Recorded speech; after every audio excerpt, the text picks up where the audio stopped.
or interventions. I call on Nicola Sturgeon, First Minister.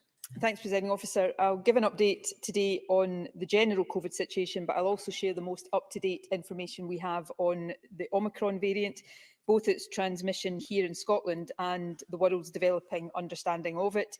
And I'll set out the steps we must take to slow its spread and to stem transmission of the virus more generally. Firstly, though, today's statistics: 3,060 positive cases were reported yesterday, 9.2% of all tests carried out. 576 people are currently in hospital with COVID, which is 15 fewer than yesterday, and 38 people are in intensive care, which is 5 fewer than yesterday. Sadly, a further 12 deaths have been reported over the past 24 hours, and that takes the total number of deaths registered under the daily definition of deaths to 9,661. And I want once again to send my condolences to everyone who has lost a loved one. I'm pleased to report, however, that the vaccination programme continues apace. 4,355,063 people have now had a first dose. 3,962,203 have had 2 doses, and 1,922,604 have had a booster or a third dose of vaccine. On first, second, third and booster doses, Scotland is still the most vaccinated part of the UK. Indeed, at this stage on booster doses, we are comfortably ahead of the other UK nations, with around 40% of the over 12 population having had a booster jab to date. So I want to again record my thanks to everyone involved in organising and delivering the vaccine programme. Today's weekly update coincides with the latest 3-week review point for all of the remaining COVID regulations. I can therefore confirm that at our meeting this morning, the Cabinet agreed to keep all of the current protections in place with no immediate changes. Given the very significant risks posed by Omicron and the continuing high and indeed once again rising number of cases in Scotland overall, our judgment is that it would be inappropriate to lift any of the protections currently in place at this time. On the contrary, we agreed that it's vital at this stage to strengthen compliance with all of these existing protections.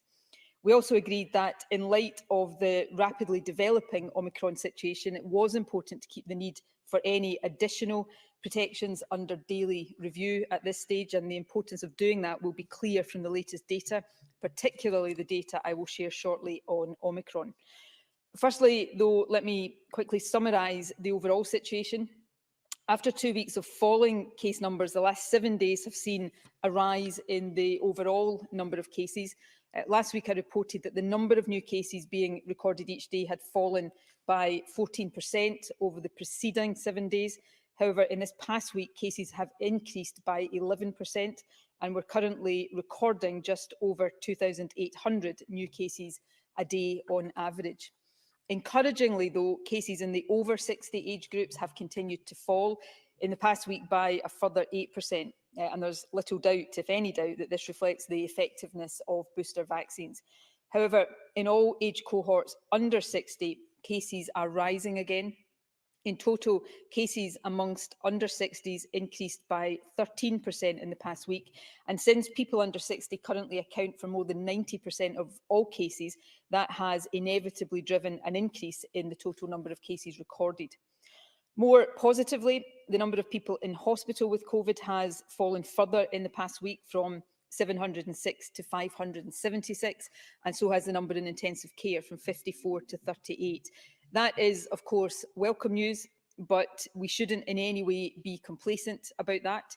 Firstly, because we know there is always a time lag between rising cases and rising admissions to hospital. And secondly, because the NHS continues to be under very severe pressure from direct COVID pressure, but also from the backlog of work created during the pandemic. On top of all of that, the NHS may soon face additional pressures, for example, from flu as we head further into winter. And there has always been the potential for COVID cases to rise during December, as may now be happening as a result of more people mixing indoors more often. So in any circumstances, we would be concerned about the current high level of cases and the impact this might have on the NHS. But the emergence of the Omicron variant is now an additional and indeed a very significant cause for concern. Public Health Scotland's weekly COVID report will from tomorrow provide more detail on both confirmed and probable Omicron cases in Scotland. It will include data not just on confirmed cases, but also on the number of PCR tests showing what is called the S-gene dropout. That is not conclusive evidence that a case is of the Omicron variant, but it is highly indicative of it. The report will also contain data on the age, sex and health board area of Omicron cases. In weeks to come, and as soon as the quality of data allows, these reports will also provide detail on the vaccination status of and hospital admissions and deaths associated with Omicron cases. For now, though, let me summarise what we currently know about the presence and spread of this new variant in Scotland. I can confirm that as of 5 p.m. yesterday, there were 99 confirmed cases here. This is an increase of 28 since yesterday. And to give a sense of the speed of increase, albeit at this stage from a low level, the figure I reported this time last week was 9. So we've seen more than a tenfold increase in the space of a single week. A still low at around 4%, but nevertheless steadily rising proportion of cases also now show this S-gene dropout that, as I said a moment ago, is highly indicative of the Omicron variant. Our estimate at this stage is that the doubling time for Omicron cases may be as short as 2 to 3 days, and that the R number associated with the new variant may be well over 2. I can also report that there are now confirmed cases in 9 of our 14 health board areas, suggesting that community transmission is becoming more widespread and possibly more sustained across the country. Now, our health protection teams are working hard through contact tracing, testing and isolation to slow the spread of Omicron cases. That work will obviously continue, and I want to thank them for their excellent efforts. However, given the nature of transmission, I would expect to see a continued and potentially rapid rise in cases in the days ahead, and for Omicron to account for a rising share of overall cases. And all of this explains, I hope, the requirement for government to review the situation on a daily rather than a weekly basis at this stage. Let me turn now briefly to the developing global understanding of this new variant. And the first point to make is that there is still a great deal we do not yet know. However, data on cases worldwide, including here at home, gives a reasonable degree of certainty at this stage that Omicron is more transmissible than the Delta variant, and perhaps significantly so. Early, though again unconfirmed data also suggests that Omicron is more capable of reinfecting people who have had the virus previously. In other words, it has some ability to evade natural immunity. And of course, there is also a concern that it may evade, to some extent, the immunity conferred by vaccination. Let me stress again, though, at this point, that even if that latter point does prove to be the case, getting vaccinated will still be vitally important. Vaccines being slightly less effective is not the same, nowhere near it in fact, as vaccines being ineffective. Being vaccinated will still give us much more protection against Omicron, especially from severe illness, than we will have if we are not vaccinated. Now, further data and analysis is needed to confirm all of the hypotheses about the transmissibility, immunity, evasion and severity of Omicron. We will learn more about its characteristics and implications in the days and weeks ahead, and this developing understanding will inform and shape our response. However, we can assume already that the emergence of Omicron is a significant challenge for all of us. A variant that is more transmissible than Delta and which has even a limited ability to evade natural or vaccine immunity has the potential to put very intense additional pressure on the National Health Service.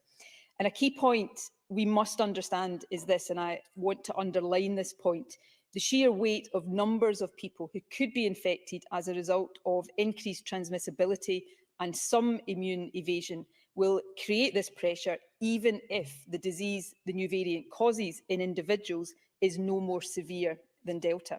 So there is no doubt, unfortunately, that this is another serious moment in the course of the pandemic, and I will talk shortly about what that means for all of us. But firstly, let me outline the principles that will guide any decisions government may have to take in the days and weeks ahead.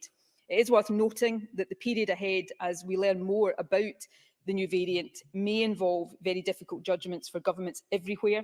Indeed, many governments around the world are already taking decisions that we all hoped were behind all of us for good. For the Scottish Government, our first principle will be to seek to do what is necessary to keep the country as safe as possible, even if that is sometimes at the expense of being popular. And second, we will strive to get the right balance between acting proportionately and acting preventatively. We know from experience, sometimes bitter experience, that with an infectious virus, acting quickly can be vital. If we wait too long for data to confirm we have a problem, it might already be too late to prevent the problem. In fact, acting preventatively is often the best way of ensuring that action can remain limited and proportionate. However, after 2 years of restrictions, with the accumulation of social and economic harms that previous restrictions have caused, we also know that it is ever more important to minimise further restrictions as far as is possible. So while recognising that it is never a perfect science, we will seek to get that balance right. Let me turn to the action we have taken so far and what we are asking everyone to do now. Firstly, in line with the other UK nations, we have tightened travel rules. In the past week, Nigeria has been added to the travel red list. That means anyone arriving in the UK from Nigeria or the 10 countries already on that list must enter managed quarantine for 10 days. In addition, since this morning, anyone aged 12 or over who is travelling to the UK from outside the common travel area will be required to take a COVID test shortly before they leave for the UK. And this is in addition to the requirement to take a test on day 2 after arrival in the UK and to self-isolate pending the result. My advice to anyone planning travel between Scotland and countries outside the common travel area is to check on the Scottish Government website for detailed guidance and to also check the requirements of the country you're travelling to, because the requirements there may well be different to those in force here. Presiding Officer, at this stage, travel restrictions do have an important part to play in responding to this new variant. However, given that we already have some community transmission in Scotland, what we do domestically is also important. That is why Cabinet decided this morning to keep in force all of the existing protections. However, we also agreed that it is vital not just to maintain, but to strengthen compliance with these protections.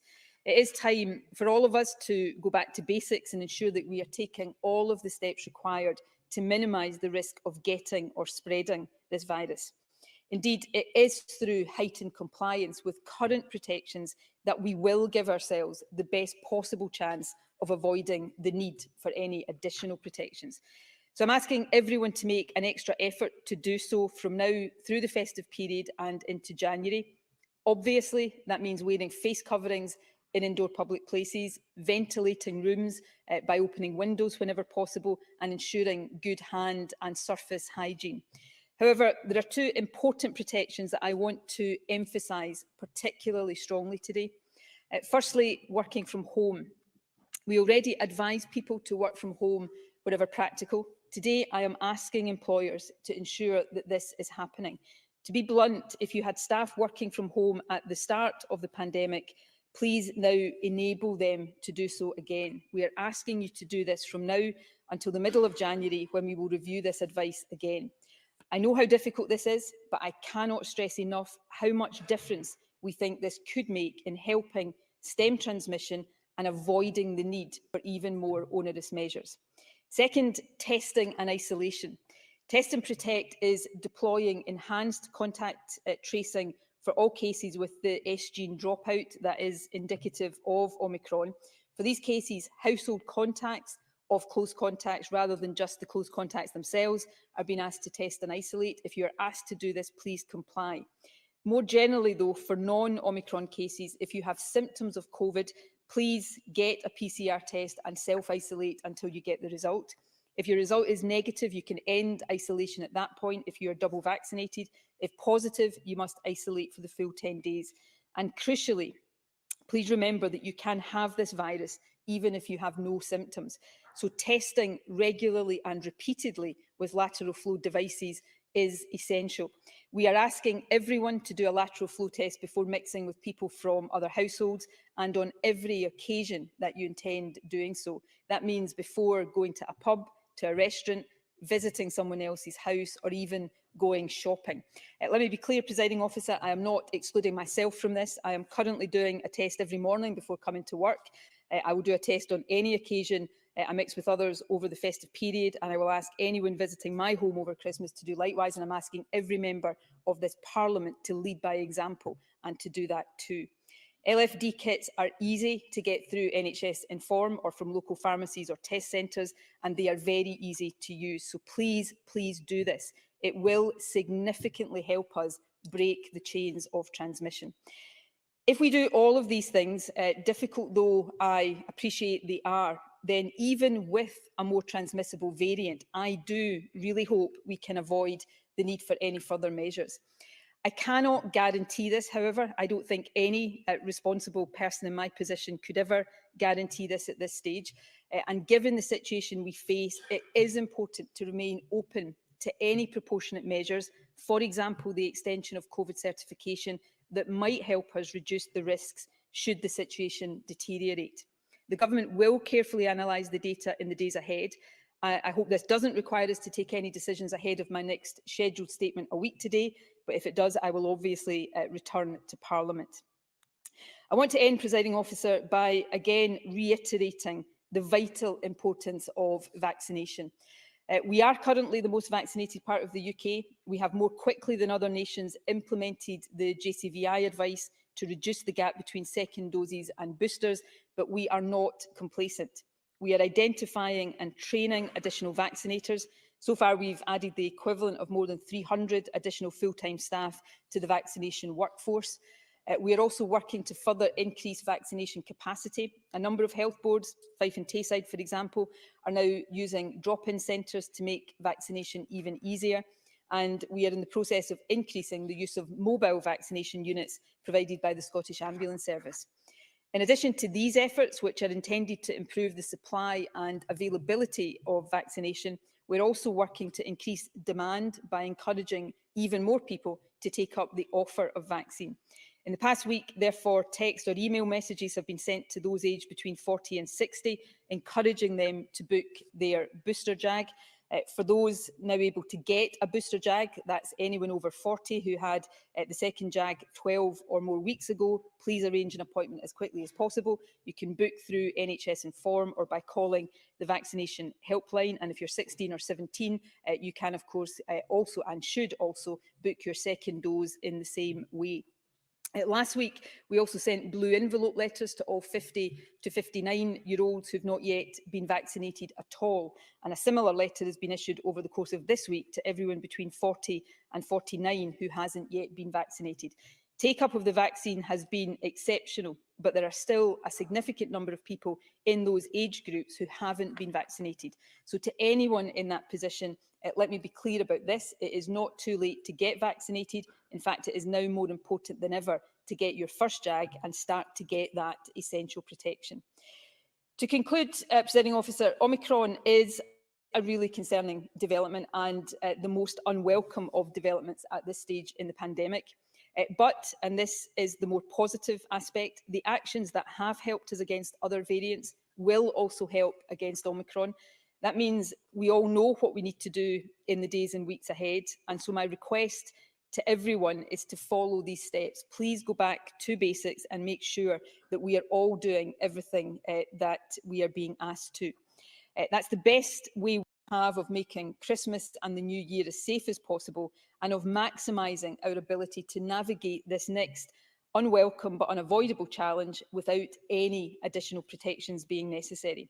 It will also help us protect the NHS and those who are working so hard in the NHS and social care to keep us all safe. So please do get vaccinated. Secondly, do test regularly on any occasion before socialising or mixing with people from other households. And finally, make sure you comply with all of the existing protections. Wear your face coverings on public transport, in shops and when moving about in hospitality. Keep windows open Not easy, I know, in the weather we're currently experiencing, but try to keep windows open if you're meeting people indoors and follow all of the hygiene advice. And if you were working from home at the start of the pandemic, please do so again for the next few weeks. None of this is what any of us want 2 years into this ordeal. I know that, but it is the best way of slowing the spread of the virus in general and Omicron in particular. And by doing that, we do give ourselves the best possible chance of enjoying a Christmas that is more normal, but also safe, and of avoiding a New Year hangover of spiralling cases. Please, and I really hope this will be for one last time in this pandemic, let's all pull together, do what is necessary and get each other and the country through this winter into what we all hope will be a much brighter spring. Thank you. The First Minister will now take questions on the issues raised in her statement. I intend to allow around 40 minutes for questions, after which we'll move to the next item of business. And I'd be grateful if members who wish to ask a question were to press the request to speak buttons now. And I call Douglas Ross. Thank you, Presiding Officer. As we wait for more information on the latest COVID variant, there are actions people can take right now to protect themselves and their families. And I want to encourage everyone who can go out and get it to get the vaccine. And if they have symptoms, to get a COVID test. And there are actions the government can take right now to tackle the huge challenges facing Scotland's NHS. Today's monthly accident and emergency statistics are the worst on record. Fewer people are being seen on time than in any month since the SNP came to power. We have repeatedly warned that Hamza Yousaf's flimsy winter NHS plan was inadequate. The First Minister previously accepted there was a crisis in Scotland's NHS. So does she now accept that her government has failed to do enough to prevent this crisis escalating, when hundreds of patients every week are left waiting more than half a day to be seen in our hospitals? Turning to the COVID situation, a school in Paisley has been forced to close because of a number of absences. It's a situation that, while it may be necessary in extreme circumstances, nobody wants to see happening. In the early stages of this pandemic, there was consensus across the political parties in this chamber that children's education must come first and closing schools should only ever be a last resort. So will the First Minister confirm that remains her government's position? And can she also say that no plans for school closures on a national basis have been discussed by her cabinet? And finally, doctors, including my party's health spokesperson, are warning that new guidance issued by the government to GPs will reduce the number of people being seen face-to-face. The guidance means that every patient seeking an in-person meeting will now be asked an extra 9 questions by a member of staff before they receive an appointment.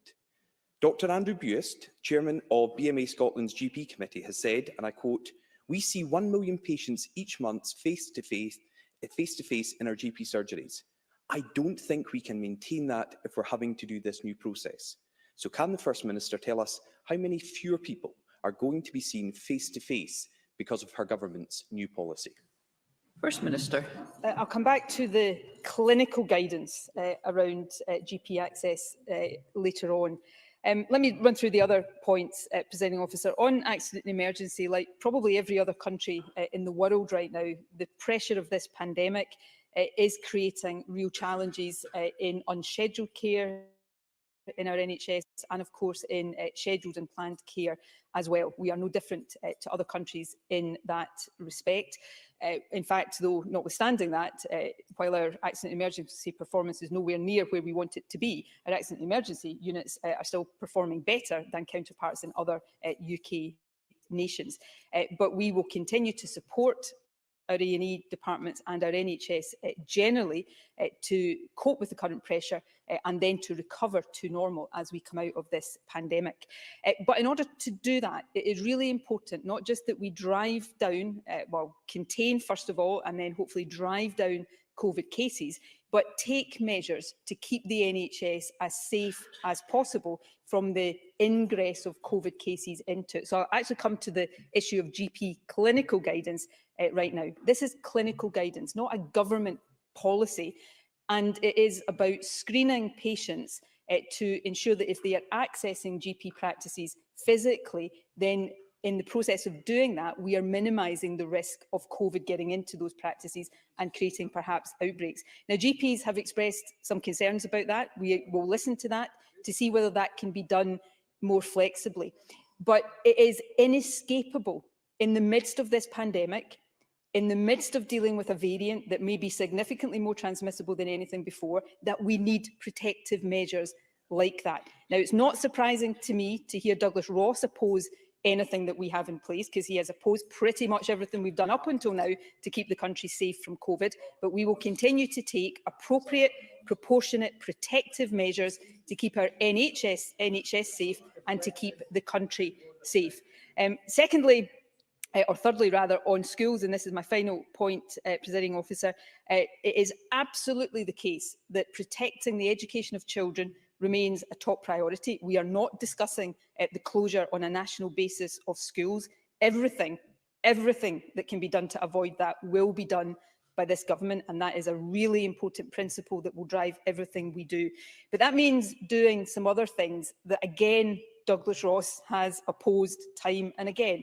Firstly, it means making sure there are sensible mitigations in schools, like face coverings, which nobody likes but are essential. Douglas Ross has repeatedly opposed the use of face coverings in schools. And secondly, that we do what is necessary in the wider community to keep control of COVID. Again, most of the things we've done to try to achieve that have been opposed by the Conservatives. So we need to continue to take sensible actions, proportionate actions, but we are again in a really serious juncture of this pandemic, and it demands serious government, serious decisions, and it certainly doesn't demand opportunistic opposition. Anna Sarwar. Officer, I send my condolences to all those who have lost a loved one, and I want to put on record my thanks to all those in the front line, in particular all our vaccinators who continue to help protect and save lives. In the last few days, I've been contacted by a number of people who, having booked an appointment, turned up at the vaccination centre on time, stood in a queue, but as it reached the closing time, they were turned away. Can we ensure that all those that queue on time will get their vaccination? For lots of Scots, the respite that comes, or the brief respite that comes from the winter break, will be a chance where they find the time to go and get their booster vaccination. So can I ask the First Minister what the plans are for over the Christmas period and whether there will be more drop-in centres? The First Minister is right to say that the NHS continues to face huge pressures.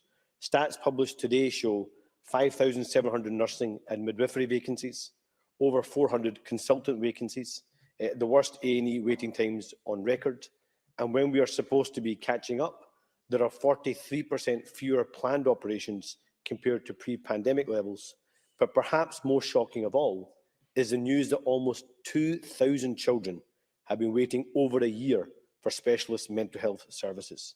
Many issues in the NHS predate the pandemic, but NHS catch-up must be part of our national emergency response. So can the First Minister give a commitment that she will come every week, just like alongside her COVID statements, and bring detailed updates on the steps being taken to address these emergency issues in our NHS so we can have that catch-up programme that Scotland needs? First Minister. I and my ministers report regularly to Parliament on the whole range of NHS pressures and actions that have been taken to address and resolve those pressures, and that will continue. In fact, I would strongly suspect over the winter period that will, if anything, only intensify. In terms of the specific points raised on vaccination, last week I explained the issue that we had last week that led to a relatively small number of people being turned away because we were in the process of changing the protocols and the guidance from saying that there had to be a 24-week gap between second doses and boosters to a 12-week gap. We now know we had that problem for a short period because we were doing that more quickly than other governments. In England, for example, it may be the 13th of December before that advice is operationalised.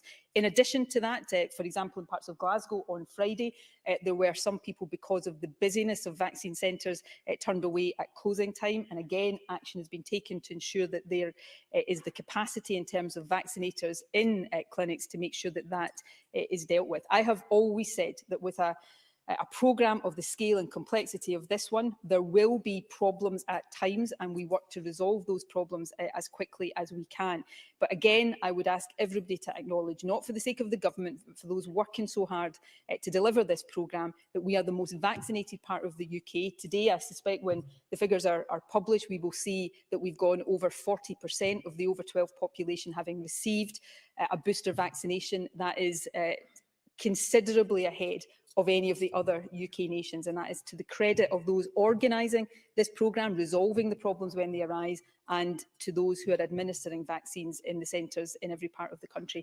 On the point about the festive season, part of the work we're doing right now is to ensure that what would often happen over the festive season is that activity drops, that we avoid that as far as possible over the Christmas and New Year break, that the run rate of vaccinations per week maintains at the level we are right now, so that we can keep that flow through to the end of January, when we want to have completed the booster programme. So every effort has been made to ensure that all of that is taken full account of. And finally, in terms of staffing in the health service, recruitment in our health service and social care, similar to recruitment across our economy right now, is a significant challenge, partly because of the pressure that has come from ending freedom of movement. So that affects the National Health Service, and we must be blunt about the reasons for that. But notwithstanding that, the figures published today show that we have a higher number of people working in the National Health Service than ever before. Since this government took office, I think almost 30,000 more people working in our National Health Service. The ninth, perhaps, I think, consecutive year of an increasing NHS workforce. So that is what this government has delivered. It is what we are focused on delivering more of. We are looking to accelerate recruitment, and the Health Secretary, when I came into the Chamber, was just talking about some of that work that is underway. So we continue to focus on these challenges as we go through this winter, and remind people that all of us have a part to play to help relieve the pressure on the NHS. Beatrice Wishart. Thank you, Presiding Officer, and I thank the First Minister for advance sight of her statement. This morning we saw further evidence of the pressure that exists in the NHS. Nursing and midwifery vacancies are up 19% since the summer, with well over 5,000 posts empty. Mental health waiting lists as long as your arm, and in the region of 265,000 operations have now been lost to COVID. And that matters to people like my constituent, who has been off work since April, in agony, now on reduced pay, but told their operation won't be for another year. The backlog is only getting longer. Operations remain well below pre-COVID levels. So what can the First Minister tell my constituent? First Minister. What I would tell Beatrice Wishart's constituents, and indeed anyone across the country, is that the government is investing in the additional staffing, the additional capacity to ensure that we are reducing and recovering the backlog created by COVID as quickly as possible, and that work is continuing to intensify.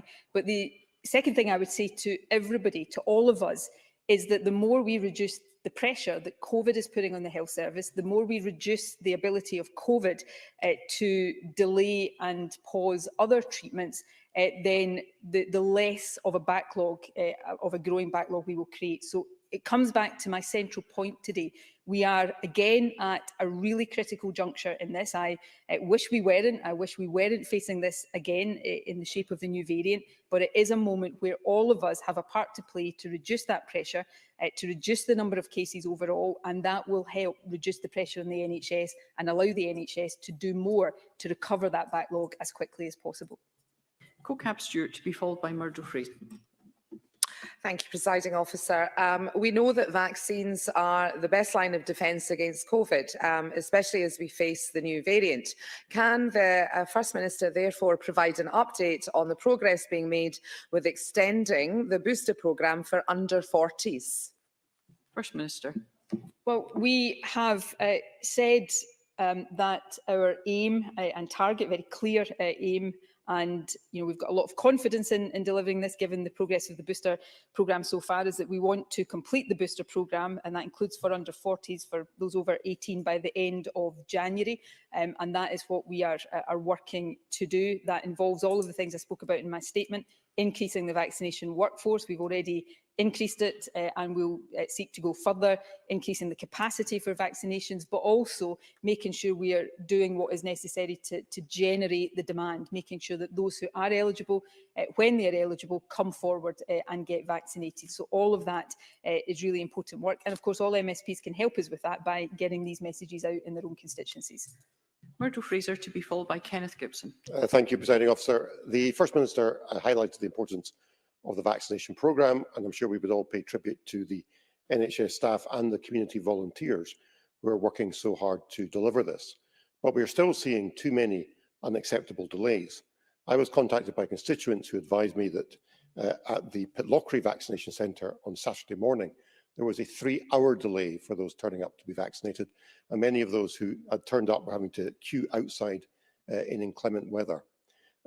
We have the vaccines, but we don't have enough vaccinators. So what more can be done, for example, to call upon recently retired medical staff or perhaps medical or nursing students with adequate training who could come in and fill up these gaps? First Minister. I'm not sure if Murdo Fraser paid attention to the statement I made. I said we have already, through recent recruitment efforts, added the equivalent of 300 additional vaccinators, and that is through a range of different approaches, some of which are the ones Murdo Fraser has already talked about. So this is work that is already ongoing. I accept that because we are seeking to encourage people to make appointments, some people will come forward for vaccination without an appointment. So there is always a balance every single day in every vaccination centre to strike between supply and demand. There will be some days where more people are coming forward than anticipated, which in some ways is a good thing, where that is putting pressure on the supply and is leading to regrettable delays in people being vaccinated, or some cases, albeit a small number, of people being turned away. We are working hard, health boards are working hard to avoid that, but in the overall scale of this programme, these are relatively small issues and issues, unfortunately, that sometimes are unavoidable. The overall programme is going exceptionally well. I keep making the point because I think it is really important to give the credit to the teams across the country. We are not marginally, now significantly ahead of England, Wales and Northern Ireland in terms of the delivery of boosters. That doesn't mean we can let up. We've got to keep pushing ahead with that. But that suggests to me that the programme is going well, that we are doing the right things. We just have to do more of them and we have to make sure we stay on it. And that's exactly what we intend to do. Kenneth Gibson, to be followed by Pam Duncan-Glance.